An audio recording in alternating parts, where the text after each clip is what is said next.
داؤد میں حدیث ہے ایک دفعہ پڑھ لو صبح کے وقت، لا الہ الا اللہ وحدہ لا شریک لہ لہ الملک ولہ الحمد وہو علی کل شیء قدیر. شام تک اللہ کے قلعے میں ہو، اللہ کی طرف سے شیاطین کے اگینسٹ قلعے میں ہو.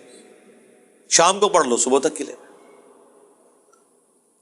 ابو داؤد ترمذی میں ہے کہ جو شخص صبح اور شام تین دفعہ آخری 3 سورتیں پڑھ لیتا ہے ہر چیز سے اسے کفایت کر جائے گی. بخاری مسلم میں حدیث ہے جو رات کو سونے سے پہلے سورۃ البقرہ کی آخری 2 آیات ایک دفعہ بس پڑھ لے، جو کچھ مانگا مل جائے گا اور ہر چیز سے اسے کافی ہو جائے گی.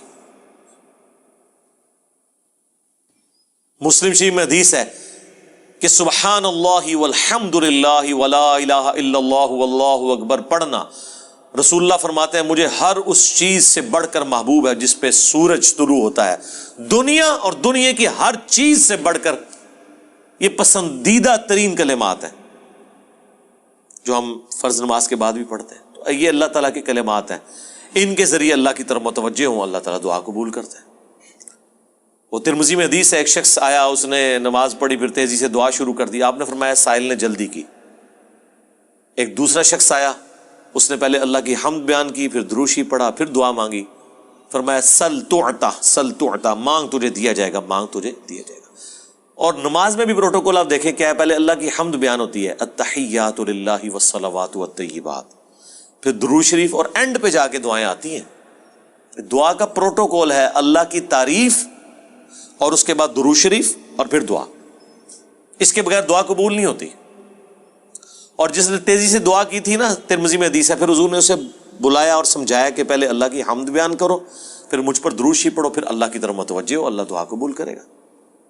کسی مزار پہ جانے کی ضرورت نہیں میرے بھائی، گھر بیٹھے اللہ کی حمد اور درود شریف کے ساتھ آپ اللہ کی طرف متوجہ ہوں.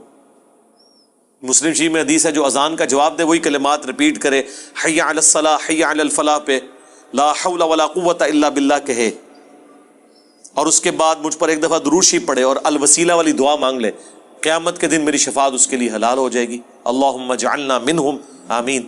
کتنے پیارے پیاری چیزیں ہیں جو نبی علیہ السلام نے تعلیم فرمائی ہیں. ہم نے اس لیے سنت اذکار کارڈ لکھے میرے بھائی.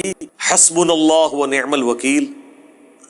بخاری کی حدیث ہے، ابن عباس کہتے ہیں کہ تمہارے جد امجد ابراہیم کو جب آگ میں پھینکنے لگے تھے تو وہ پکار اٹھے تھے حسبنا اللہ و نعم الوکیل.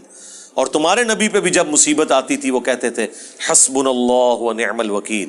اور اس کا ذکر تو قرآن میں ہے سورہ آل عمران کے اندر کہ جب اہل ایمان کو خبر پہنچی کہ کافر ان کے خلاف سازشیں کر رہے ہیں تو اہل ایمان پکار اٹھے حسبنا اللہ و نعم الوکیل، ہم نے اللہ ہی پر بھروسہ کیا، وہی بہتر کارساز ہے. اب یہ جب آپ کا کنسیپٹ ہوگا تو یہ اللہ کے صفاتی ناموں کے ساتھ آپ متوجہ ہو رہے ہیں. باقی تو اللہ کے کلمات تو ختم ہی نہیں ہونے. سورہ لقمان میں، سورہ بنی اسرائیل، سورۃ الکہف میں اللہ تعالیٰ کیا فرما رہا ہے کہ اگر زمین سارے کے سارے درخت جو ہیں کلمے بن جائیں اور سمندر سیاہی بن جائیں اور 7 سمندر اور بھی ساتھ مل جائیں، اللہ کے کلمات نہیں ختم ہوں گے. سبحان اللہ و بحمدہ عدد خلقہ ورضا نفسہ وزنۃ عرشہ ومداد کلماتہ. بخاری میں حدیث ہے اللہ تعالیٰ کے 99 نام ہیں جو ان کو لے لے گا تو اس پہ جنت واجب ہو جائے گی. لینے سے مراد یہ نہیں ہے کہ وہ ان کی صرف تسبیح کھینچتا رہے گا، مراد یہ کہ وہ اللہ تعالیٰ کو سیریس لے گا. ٹھیک ہے. اور لوگ وہ خالی نام پڑھ رہے ہوتے ہیں، کہتے ہیں بس جنت ہوگی، نماز پڑھنے کی لوڑ ہی کوئی نہیں. بھائی اگر یہ سنن سعید کبریٰ میں حدیث ہے نا کہ جو آیت الکرسی فرض نماز کے فوراً بعد پڑھتا ہے مرتے ہی جنت میں داخل ہوگا. جنت اور اس کے درمیان صرف موت کا وقفہ ہے، تو اس کے لیے نماز بھی پڑھنی پڑے گی. صرف آیت الکرسی پڑھنے سے کچھ نہیں ہونا. تو یہ اللہ تعالیٰ ہمارا تمام اچھے نام اللہ کے لیے، ان کو اس کے ناموں کے ساتھ پکارو.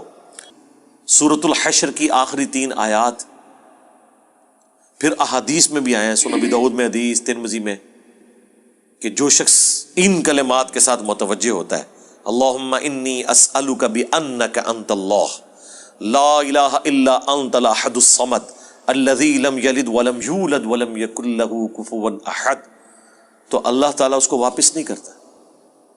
ترمذی میں آیا لا الہ الا انت سبحانک انی کنت من الظالمین، اللہ واپس نہیں کرتا.